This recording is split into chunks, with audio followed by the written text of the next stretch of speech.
বিসমিল্লাহির রহমানির রাহিম। হযরত আব্বাস রাদিয়াল্লাহু আনহু থেকে বর্ণিত রাসূলুল্লাহ সাল্লাল্লাহু আলাইহি ওয়াসাল্লাম বলেন, নিশ্চয়ই তোমাদের হাসর ময়দানে খালি পা বিবস্ত্র এবং খাতনাবিহীন অবস্থায় উপস্থিত করা হবে।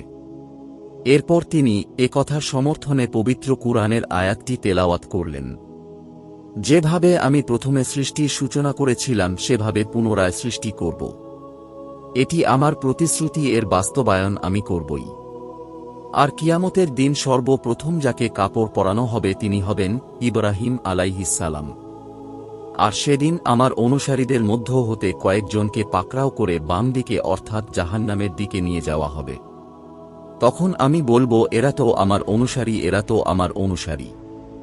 এ সময় আল্লাহ বললেন, যখন আপনি এদের থেকে বিদায় নেন তখন তারা পূর্ব ধর্মে ফিরে যায়, কাজেই তারা আপনার সাহাবী নয়।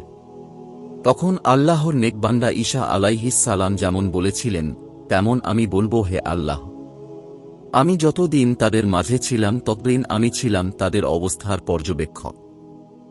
আপনি পরাক্রমশালী, প্রজ্ঞাময়।